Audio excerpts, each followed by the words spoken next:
Bueno, mis amados hermanos, nosotros los que nos quedamos acá entonces, vamos abriendo nuestras Biblias. Por favor, ponga su celular en silencio. Tratemos de desconectarnos por los próximos 35 minutos. Y vamos a abrir nuestras Biblias en el libro de los Salmos. Los Salmos, porque hoy comenzamos una nueva serie. Ahí les voy poniendo la página. Creo que es la página, sí, hay 499. Mantenga su Biblia abierta. Vamos a estar en el primer Salmo.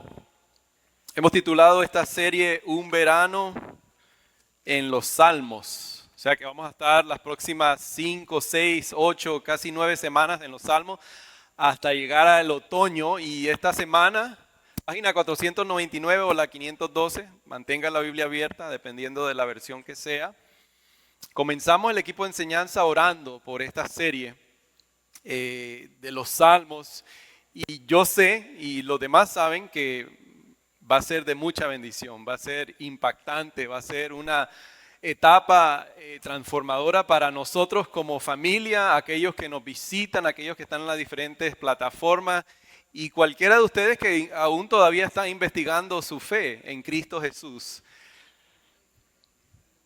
Así que cuando estén ahí, quédense ahí, dejen la Biblia abierta porque vamos a estar leyendo el Salmo número 1, pero vamos a estar viendo otros pasajes también.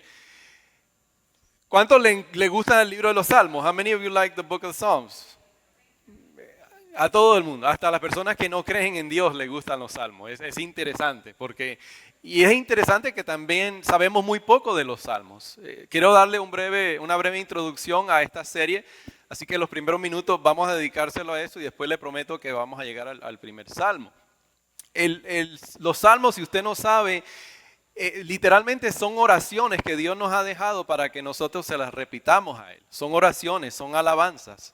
Es interesante que son oraciones que Dios nos ha revelado para que nosotros las repitamos a Él como una oración. Son alabanzas. Y los salmos nos presentan desafíos. Esa es la parte que vamos a ver juntos. There's challenges in the Psalms. ¿Por qué? Ustedes saben que hay 150 salmos. 150 poemas. Están divididos en 5 libros.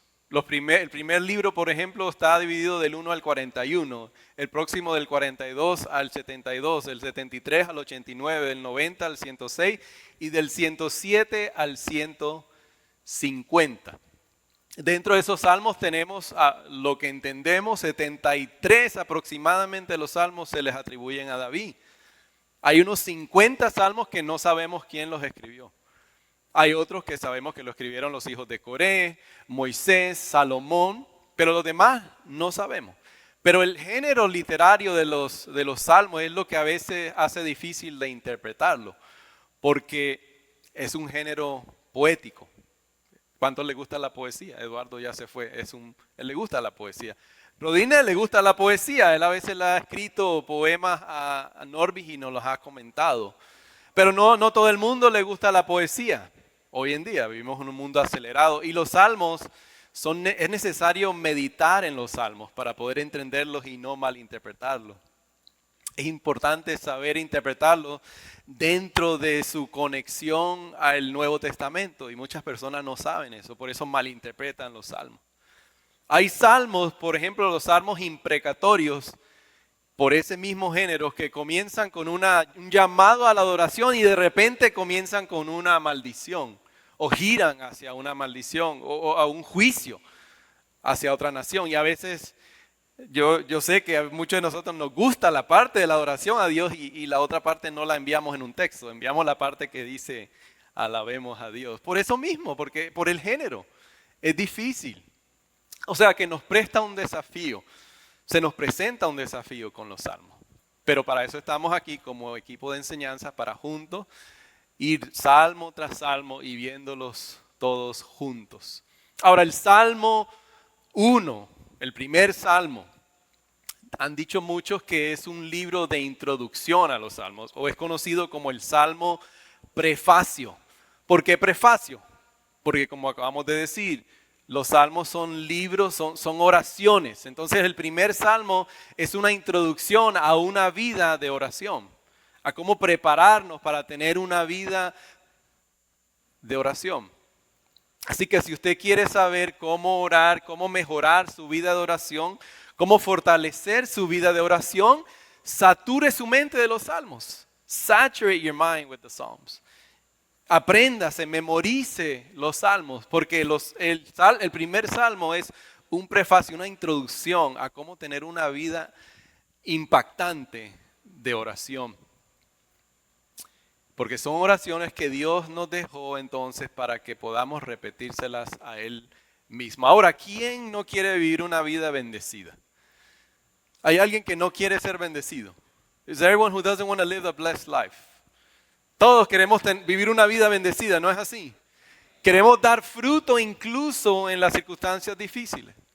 Todos queremos bendecidos, todos queremos ser bendecidos. Es más, personas que incluso no se preocupan, que yo sé y conozco, que no les importa cultivar una vida con Dios o una relación con Dios a través de Jesús. No le importa eso.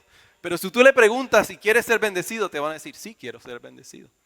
Aún esa persona, aún la persona que no cree en el Dios que se ha revelado en la persona de Jesús, que es el único Dios, pero no cree en esa persona, tú le preguntas, ¿quieres ser bendecido? Te dice, sí, quiero ser bendecido. Claro, yo quiero ser bendecido. I want to be blessed. O sea, entonces todos queremos ser bendecidos. Todos queremos vivir una vida bendecida. Pero ¿qué tal si a través de este salmo aprendemos a ver lo que el salmista nos quiere enseñar sobre qué es una vida verdaderamente bendecida? ¿Qué es ser bendecido verdaderamente? No como nos lo pinta la sociedad, no como nos lo pintan en las redes sociales, sí, ¿verdad? Signo numeral, bendecido, o en inglés es blessed. ¿Qué significa eso? ¿Qué es lo que nos dice el salmista que verdaderamente significa una vida bendecida o una vida dichosa, una vida bienaventurada? ¿Se imaginan lo transformador que puede ser eso? ¿Se imaginan lo transformador que puede ser entender correctamente qué es una vida bendecida? ¿O se imaginan cómo puede transformar nuestra mente, nuestra manera de ver qué es vivir correctamente una vida bendecida, bienaventurada y dichosa? ¿Cuántos estamos dispuestos queremos eso? Entonces necesitamos este salmo. Vamos a orar y nos ponemos de pie y leemos juntos la Biblia. Padre, gracias por tu palabra. Gracias por el privilegio que nos das de poder escudriñar tu palabra, Señor, meditar en tu palabra. Ilumínanos a través de tu Espíritu, Señor. Que no sea mi persona hablando en este momento, que sea tu Espíritu iluminando nuestra mente, guiándonos, quitando del medio, quitando cualquier estorbo que no permita, Señor, que podamos escuchar tu voz en esta mañana. Permite que todo lo que pueda nublar nuestra mente, los quehaceres, las responsabilidades, los planes y la agenda que tenemos para más tarde, Señor, que podamos dejar eso a un lado y que ahora podamos enfocar nuestra mente en lo que tú tienes para nosotros en esta mañana, Padre Santo. Te pido que tú provoques fe, Señor, en estos momentos donde no la hay.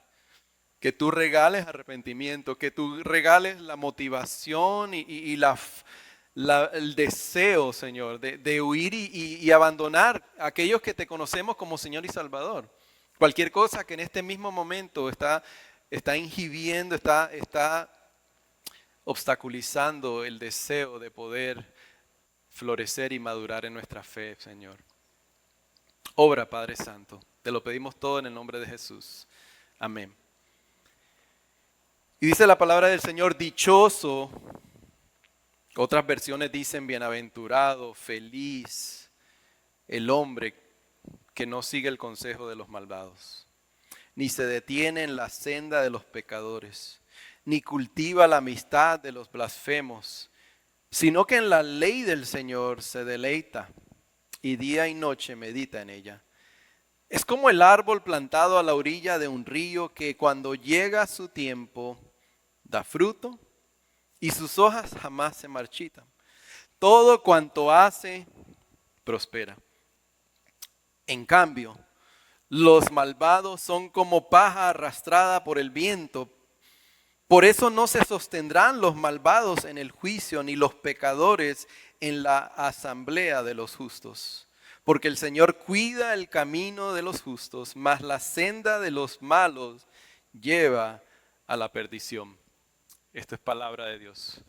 Pueden tomar asiento, mis amados hermanos. Quiero seguir con ese pensamiento, mis amados hermanos. La bendición, escuche bien, la bendición, listen carefully. La bendición genuina, la dicha genuina, no está limitada a las cosas materiales, al bienestar físico, al bienestar emocional o a la ausencia de conflicto. No está limitada. La bendición o la vida dichosa, amados hermanos, fíjense, y lo vamos a ver del pasaje. La vida dichosa, la vida bendecida solamente se puede hallar en íntima relación con Dios a través de Jesús. Solamente. La verdadera, la genuina, la bendición genuina, la vida dichosa, la vida verdaderamente bendecida solamente se puede hallar en una relación con Dios a través de Jesús. Por eso no la podemos limitar a la ausencia de conflictos o al bienestar físico y emocional o al bienestar material. No solamente se puede limitar a eso. Solamente se puede hallar en una relación con Dios a través de Jesús. Y es importante que entendamos que la palabra que aquí se traduce, es la misma palabra que se traduce en el griego cuando Jesús da ese hermoso sermón conocido como el Sermón del Monte, que dice bienaventurado, bendecido, dichoso es, bienaventurado, bendecido es. Y sabe que esa palabra por eso se malinterpreta porque no simplemente significa una felicidad pasajera. Es una felicidad profunda, es una satisfacción, es una alegría que va más allá de lo efímero, más allá de lo material. Es una paz interior, es una paz en el alma. Eso es lo que significa esa bendición, esa dicha, esa bienaventuranza. Es algo que va más allá de las vacaciones. Es algo que va más allá de la torta que se come el día del cumpleaños, que cuando se apaga la vela ya se va la felicidad. Es algo profundo, es algo del alma, es algo del interior. Por eso solo se puede hallar en una relación con Dios a través de Jesús. ¿Se acuerdan que le comenté algunos días atrás, algunas semanas atrás, que Lourdes y yo fuimos a un crucero para celebrar nuestro aniversario? Primera vez que vamos, o que vamos juntos, ¿no? Siempre hemos estado juntos. Ella dice que tenía la sonrisa de oreja a oreja, dice ella. No sé, le preguntan a ella. Fue asombroso, fue hermoso, de verdad que fue algo hermoso. A mí me encantó, anhelaba ir. Pero esa felicidad no se puede comparar con la dicha, la bendición de estar en una relación con Dios. No se compara. No se compara porque al día después regresamos a la realidad. O sea, es efímera. Y todo lo demás en la vida es así. Pero la bendición, la dicha, la bienaventuranza que este pasaje, el salmista nos quiere hablar, es esa paz interior. Por eso no se puede lograr al revés. Por eso yo no puedo lograr esa vida bendecida solamente deleitándome en la palabra de Dios. No, al contrario, para poder deleitarme en la palabra de Dios, tengo que primero tener una relación con Dios a través de Jesús. Y lo podemos ver en la imagen que nos presenta el pasaje. Vamos a ver esa imagen. Hay dos imágenes que nos presenta el pasaje, por eso no les tengo una imagen hoy, porque el mismo salmista nos la da. Es la del árbol plantado a la orilla de un mar o la orilla de un río y la paja. Los que saben de la agricultura saben el trigo y la paja, ¿ok? Eso es lo que vamos a ver, ¿ok? Pónganse en los cinturones. El árbol plantado junto a las corrientes de agua. Fíjense en esa imagen, porque aquí está la idea. Usted cuando planta un árbol o una planta, usted tiene que regar la planta o tiene que depender de la lluvia. Pero un árbol plantado a la orilla de un río no necesita porque sus raíces penetran al río. Por eso esa es la idea lo que nos quiere dar el salmista. Y lo importante es que hay que regresar al momento, al tiempo, el lugar donde está viviendo el salmista. Un lugar seco, polvoriento. Así que no era común ver un árbol plantado a la orilla de un río con aguas corrientes. No era común. Y cuando leí este pasaje no pude evitar recordar cuando Diego y yo el año pasado hicimos ese viaje a África, y él me puede corregir si puede, si quiere. Pensaba en lo mismo porque no es el mismo lugar, pero es algo similar. Un lugar seco, polvoriento. Era raro ver árboles. Ahora, cuando salimos hasta fuera de la ciudad de Nairobi, que llegamos al safari, ahí es un paraíso, porque es muy diferente. Pero en la ciudad todo es seco. No habían árboles. Y eso es lo que el salmista nos está diciendo, que en esa época del salmista, cuando un horticultor plantaba un árbol a la orilla de un río, eso no era normal. O sea, se sobresalía. Porque cuando usted se acercaba a ese río, si habían sido plantados esos árboles, había una hilera de una planta y otra planta. Por lo tanto, mire lo que dice el pasaje nuevamente: bienaventurado el hombre que tiene una relación con Dios. Esta es la transición que quiero que veamos. El hombre que se esfuerza no solamente para vivir como Dios quiere, sino que el hombre que vive en intimidad, o el ser humano que vive en intimidad con Dios, es como ese árbol plantado junto a corrientes aguas. Porque cuando uno está en Jerusalén, digamos que nos traslademos allá, y de repente ves un árbol grande, hermoso, con hojas hermosas, ese árbol va a sobresalir porque no es común verlo. Y dice la palabra de Dios, y aquí nos está diciendo que es igual el hombre o el ser humano, que sobresale. La persona que tiene una relación íntima, personal con Dios, va a sobresalir por encima de todas las demás personas, todos los demás hombres y las demás mujeres. Pero no se va a jactar, porque no va a decir yo soy así gracias a mí. No, soy así gracias a lo que Dios está haciendo en mi vida. Sobresale la persona que tiene una relación con Dios a través de Jesús. Pero no solamente es un árbol hermoso. Fíjense en las raíces. ¿Por qué? ¿Cuál es la diferencia de este árbol y un árbol que está plantado alejado de su sustento, como el agua y los nutrientes? No crece, no da fruto, no da fruto. ¿Qué pasa cuando vienen las tormentas de la vida? Cuando la vida se pone difícil, ese árbol se cae. Pero el árbol que está plantado a la orilla del río, como sus raíces están ancladas, arraigadas en el río que fluye y fluye el agua, no importa que venga la tormenta, no importa que venga la sequía, el árbol se va a mantener. Y es igual el hombre y la mujer que vive para y con intimidad con Dios. Puede venir la sequía, puede venir las tormentas y se va a mantener. O como lo dice el profeta Jeremías tiene en mente el Salmo. ¿Cómo usted sabe, pastor? Porque el profeta conoce el Salterio. Mire, lo mismo dice: bienaventurado el hombre que confía en el Señor, cuya confianza está en Él. Será como el árbol, miren, plantado junto a las aguas, junto a la corriente, echa sus raíces y no teme. Fíjense, no teme cuando llega el calor. Sus hojas siempre están verdes. ¿Qué dice el salmista? Todo lo que hace, prospera. Siempre va a dar fruto. Y continúa diciendo, no lo tengo ahí en la pantalla, pero continúa diciendo el pasaje que nunca se preocupa y nunca deja de dar fruto. ¡Wow! ¿Cuántos queremos ser esa persona? No queremos ser ese creyente. Si usted no es creyente, usted va a comenzar a ser creyente hoy. Pero si lo es, usted quiere ser esa persona. Don't you want to be? Que da fruto, que todo lo que hace prospera.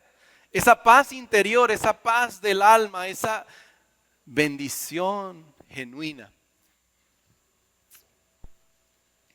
Pero todos anhelamos eso, ¿no es así? Todos anhelamos. Yo le tengo que confesar personalmente, porque como su pastor, para lo que me dan el privilegio de ser, y no solamente su predicador, pero para su pastor. Le tengo que confesar que no siempre. Aunque lo anhelo con todas mis fuerzas, debo que reconocer que a la misma vez el corazón por el pecado es hostil a esa vida dichosa, a esa vida que solo podemos hallar en Jesús. Es hostil a esa dicha, es hostil a esa bienaventuranza, es hostil a esa bendición. Aunque lo anhelamos en todo nuestro corazón. Miren lo que dice Romanos 8, versículos 7 y 8.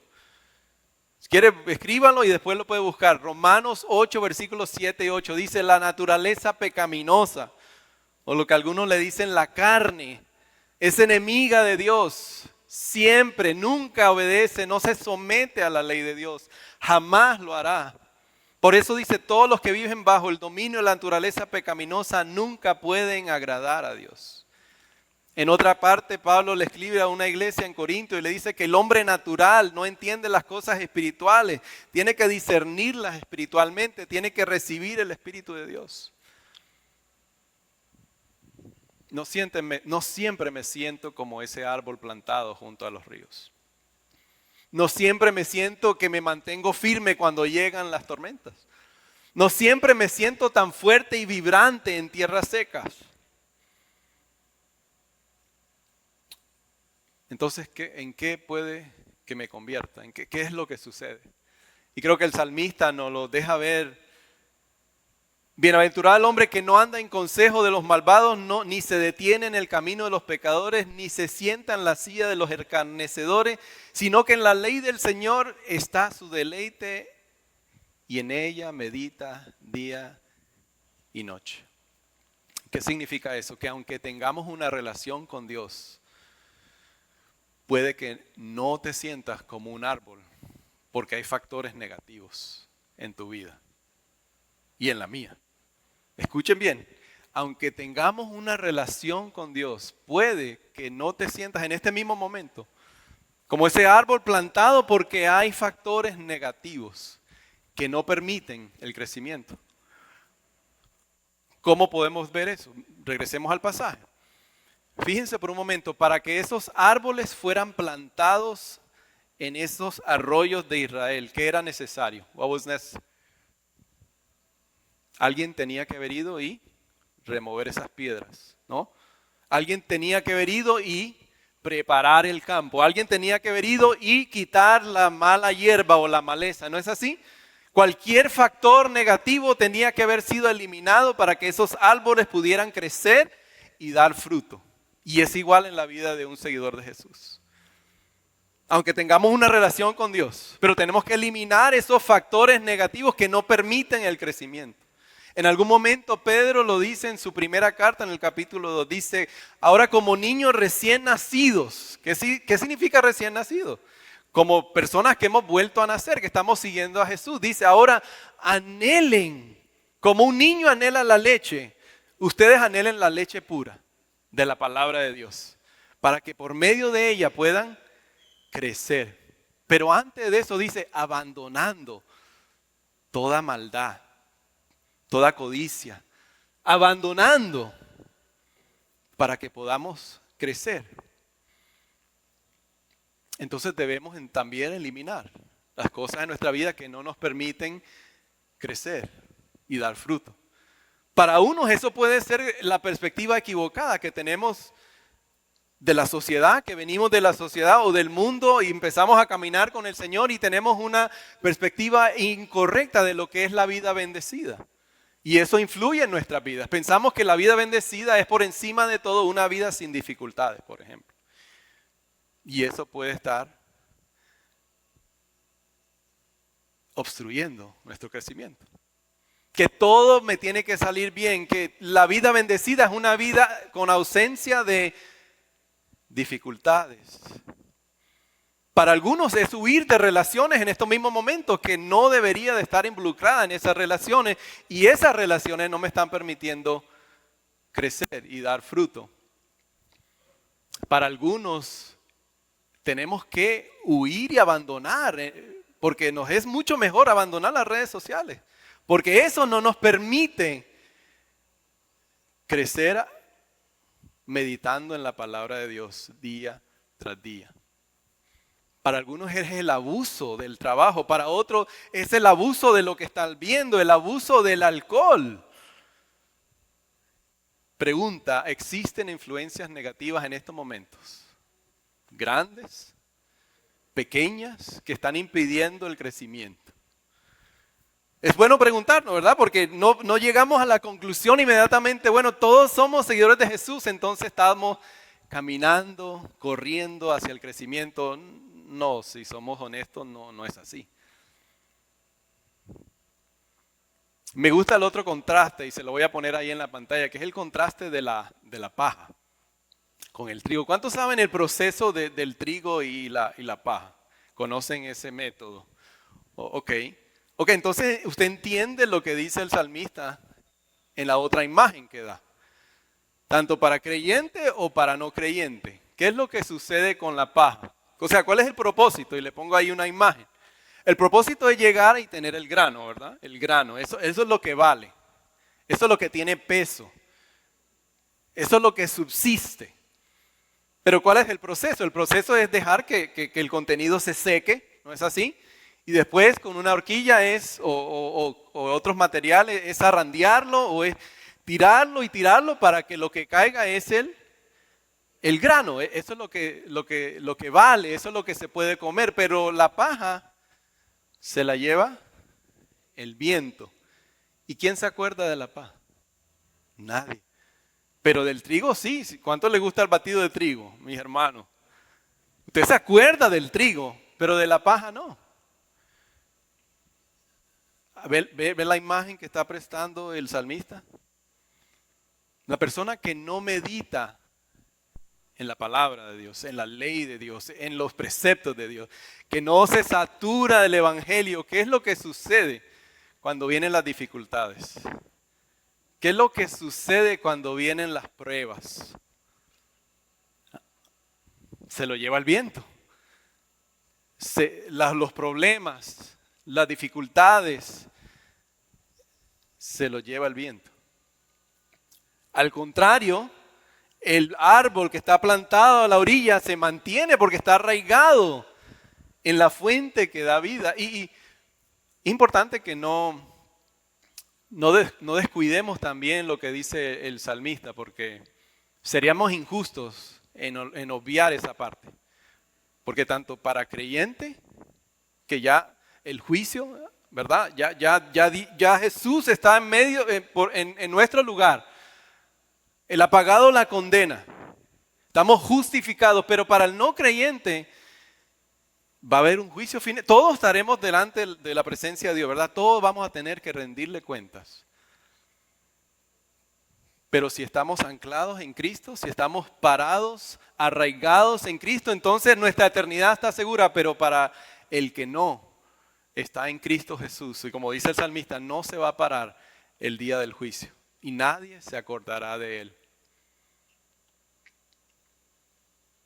Mientras seguimos estudiando, mis amados hermanos, y vamos adelantando la palabra de Dios, nos damos cuenta de que la palabra de Dios nos guía y nos apunta siempre a Jesús. Porque la pregunta que tenemos que hacer ahora, entonces, ¿cómo podemos finalmente vivir esa vida dichosa?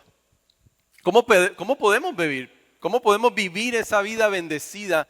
¿Cómo podemos vivir esa vida de bienaventuranza? Y yo creo que la clave está en el versículo 5 y 6 del Salmo, donde dice: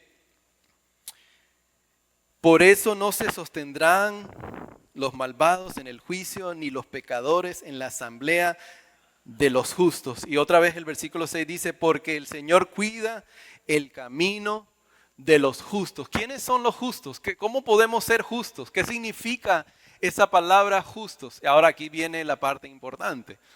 Porque aunque somos inclusivos, y queremos decir tanto hombre y mujer, cuando habla ahí el salmista de que el ser humano bendecido o el ser humano dichoso, la palabra en el original, en el hebreo, es específicamente hombre.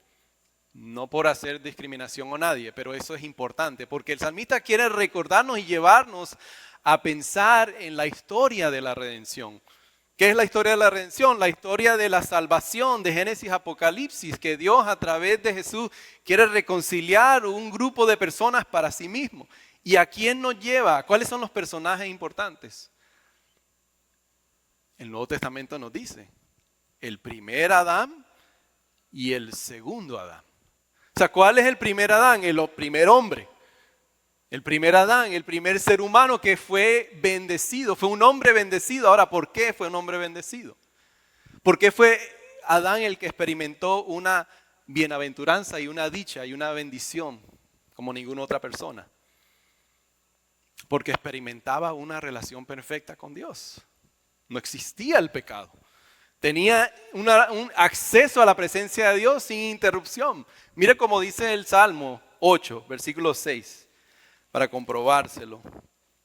Hablando acerca de Jesús, pero también del ser humano. Mira cómo dice, pues lo hiciste poco menos que un Dios y lo coronaste de gloria y de honra.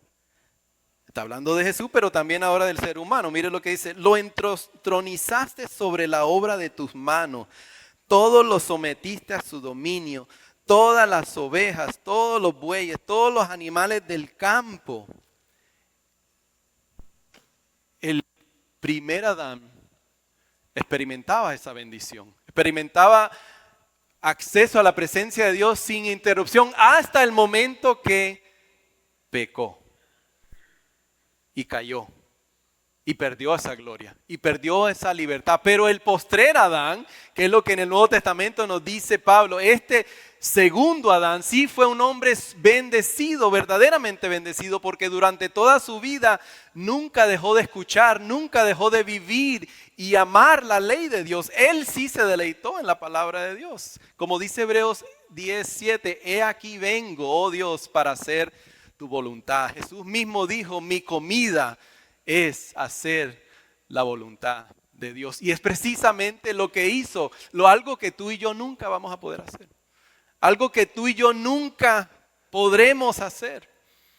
Por lo tanto, mis amados hermanos, escuche bien, el Salmo 1, el primer Salmo, no es solamente un ideal, el cual debemos esforzarnos a lograr.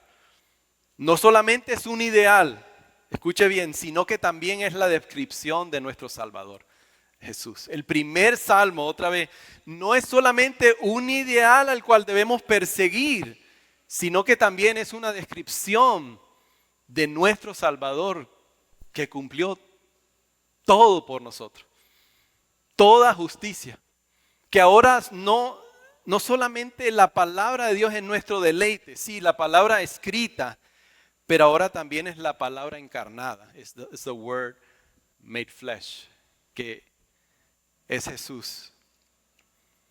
Y cada vez que meditamos en la palabra de Dios, nos va a llevar al mismo mensaje, que es el mensaje del Evangelio. No podemos estudiar la palabra o meditar en cualquier sector o sección de la palabra y no llegar a Jesucristo. Es imposible. Todos los salmos, todo nos va a llevar a la misma conclusión, que es el mensaje de salvación en Cristo Jesús. Y se lo voy a demostrar. Busque o escriba Lucas 24:44. ¿Sabe que lo interesante es que Jesús mismo cita los salmos en muchas ocasiones? Es más, el Salmo 110 es uno de los salmos que más se cita en el Nuevo Testamento. Y Jesús, como vimos en el viernes de crucifixión, cuando Diego exhortó, el Salmo 22 fue uno de los salmos que Jesús citó desde la cruz. Pero Lucas 24:44, mire lo que dice. Jesús dice después de su resurrección a los dos discípulos que van en camino a Emaús, dice que están tristes, están desanimados porque ha muerto su maestro, su rabino, el Señor, y Él les pregunta por qué están cabizbajos, como si ellos no saben lo que ha sucedido. Y les dice, ¿por qué son tan lentos para creer si Moisés, los profetas y los salmos tenían que cumplirse? Ahora ven cómo estamos viendo la conexión del Evangelio siempre en toda la Escritura. Moisés, los profetas y los salmos tenían que cumplirse. ¿Qué significa eso? ¿Cómo que Moisés se tenía que cumplir? ¿Cómo los salmos tenían que cumplirse en la muerte, en la vida y la resurrección de Cristo? Se lo voy a demostrar. Salmo 22, 14 y 15. No lo tiene que buscar, escríbalo. Salmo 22, 14 y 15. Diego exhortó de este pasaje, pero mire lo que dice, como agua, dice el salmista. Escuchen la palabra, como agua, árbol plantado a la orilla del río. Como agua he sido derramado, dislocado están todos mis huesos. Mi corazón se ha vuelto como cera y se derriten mis entrañas. ¿Eso le pasó a David? No le pasó a David. Sigamos el versículo 15. Se ha secado mi vigor como la arcilla. La lengua se me pega al paladar, me has hundido en el polvo de la muerte. Y para los que han estudiado la palabra de Dios, ¿se acuerdan cuál fue una de las últimas palabras de Jesús, de las 7? ¿Qué dijo Jesús? Tengo sed. Wow. No se pierdan el pensamiento. Tengo sed. El árbol plantado. ¿Qué es lo que le pasa a la paja? ¿Qué le sucede a la paja? Regresemos al Salmo. ¿Qué le sucede a la paja? Se seca, se seca, se seca. ¿Por qué? No tiene raíces, no tiene peso. Se le lleva el viento. Ahora, ¿qué le está pasando a Jesús en la cruz? ¿Está siendo tratado como qué? Como, dígalo sin pena, como la paja. Está siendo tratado como la paja por nosotros, si estamos en Cristo Jesús. Regresemos al Salmo.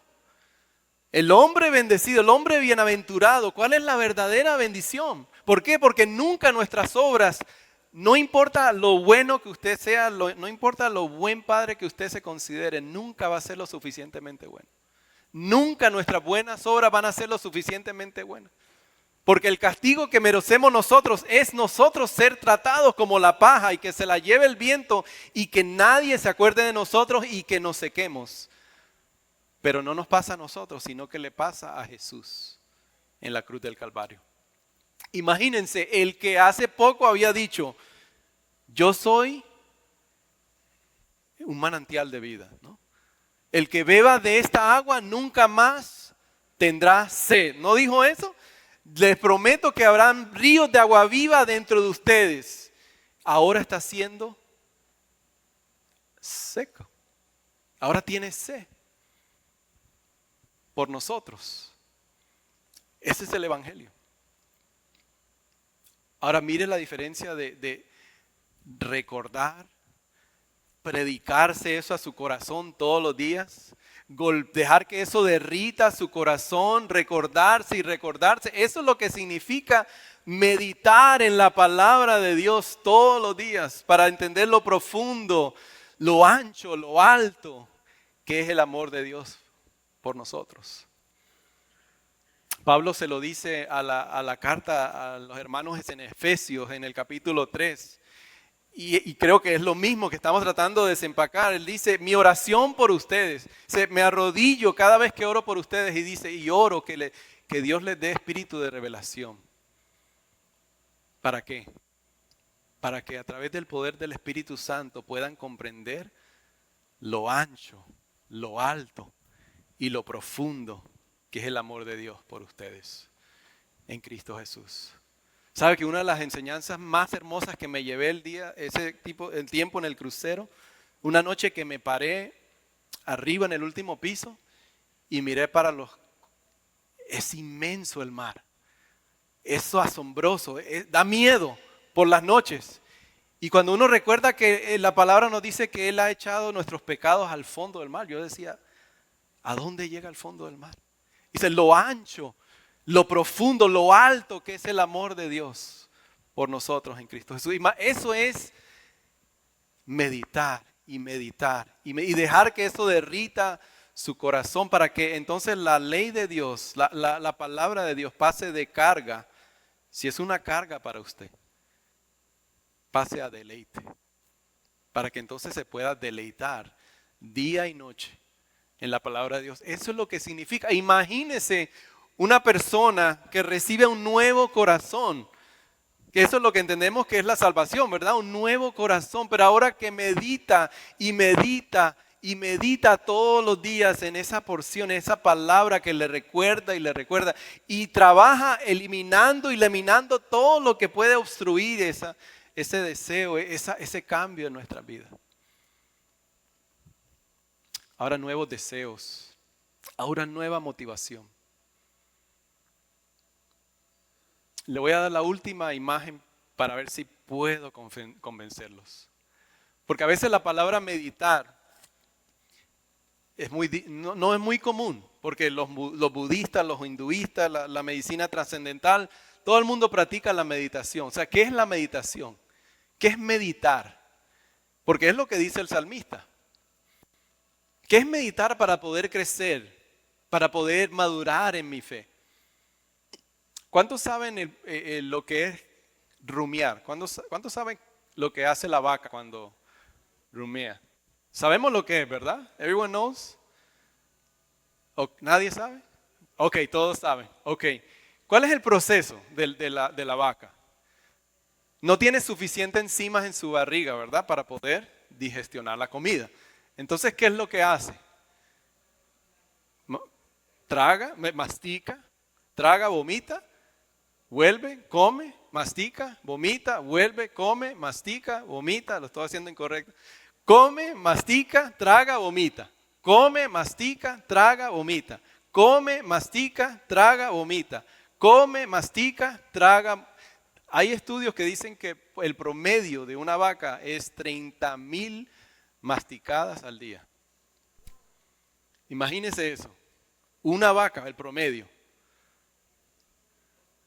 Eso es meditar. Eso es meditar. Eso es lo que está tratando de enseñarnos el salmista. Eso es meditar en la palabra de Dios.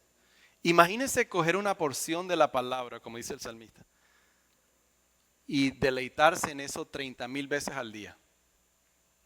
Imagínese el cambio de nuestra vida. Imagínese la profundidad de nuestra fe. Imagínese la madurez de nuestra fe.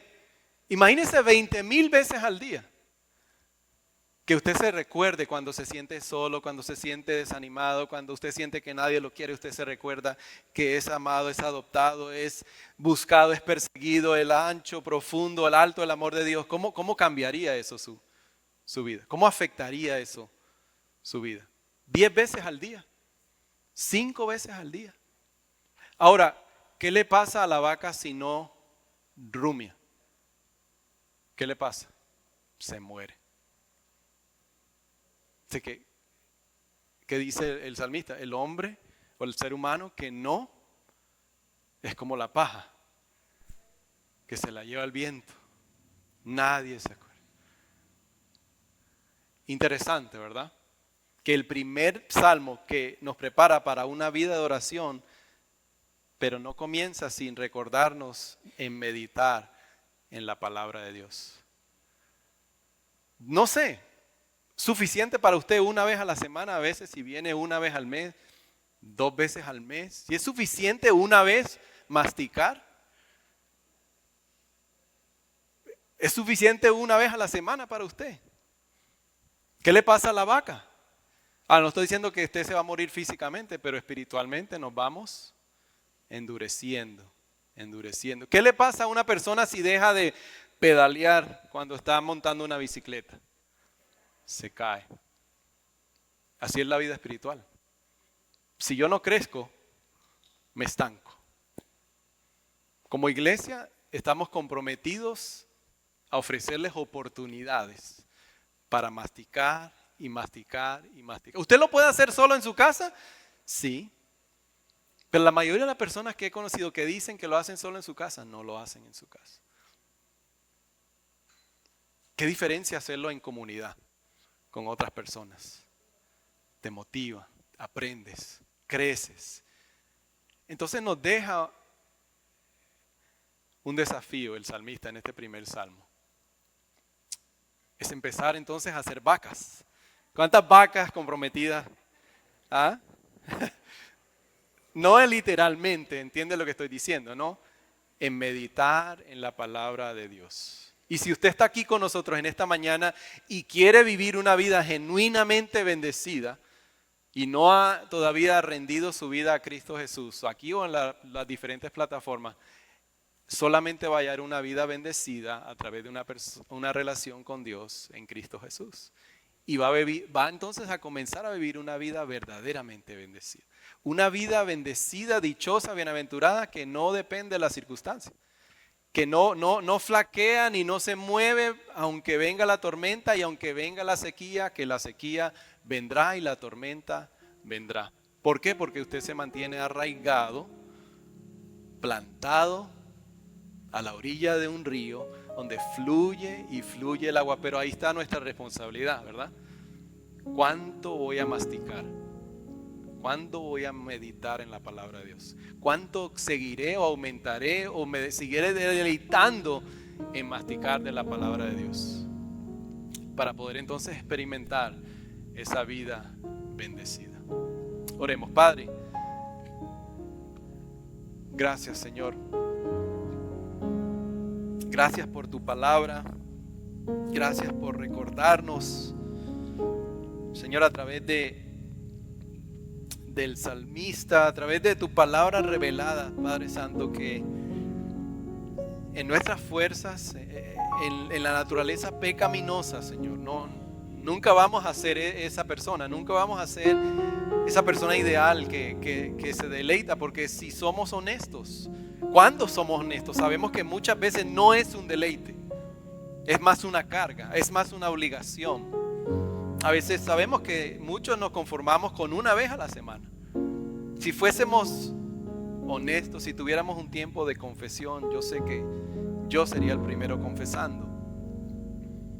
Pero gracias porque, Señor, nos has dado un poderoso ejemplo y una fuerza y un poder inmenso y poderoso que es la obra redentora de Cristo Jesús. Que Él es el hombre bendecido. Él ha sido el único. Que Él mismo se sometió a la sequedad, a ser tratado como esa paja para que nosotros no tengamos que experimentarla, Señor. Padre, produce en nuestros corazones esa motivación, no porque hoy salimos acusados o sentimos avergonzados, sino al contrario, porque el deleite, Señor, lo produce tu palabra. El deleite lo produce esa intimidad contigo, Señor. Produce en cada uno de nosotros, Señor, un grupo de personas, un grupo de creyentes, de seguidores tuyos que no se conforman con rumiar una vez al mes o una vez a la semana. Te pedimos perdón, Señor, si hay alguien entre nosotros que quizás ese ha sido su estilo de vida al seguir a Jesús, de conformarse con comer una vez al mes. Padre, ten misericordia de nosotros. Renueva nuestras fuerzas, renueva nuestras motivaciones. Danos nueva motivación para amar tu palabra, Señor, para escuchar tu voz, para intimidar contigo. Quizás sea la inconformidad o la conformidad de algunos que pensamos que no, ya me lo sé todo, ya lo conozco todo. ¿Qué más tengo que aprender? Perdónanos también, Señor, por tener esa actitud, porque reconocemos que hasta que nuestros ojos se cierren de este lado de eternidad, nunca terminaremos de aprender, nunca terminaremos de maravillarnos por tu palabra, por la revelación que tú nos has dejado, Padre Santo. Produce en nosotros nuevos deseos, nuevos anhelos y una nueva motivación por tu palabra. Te lo pedimos todo en el nombre de Jesús. Amén.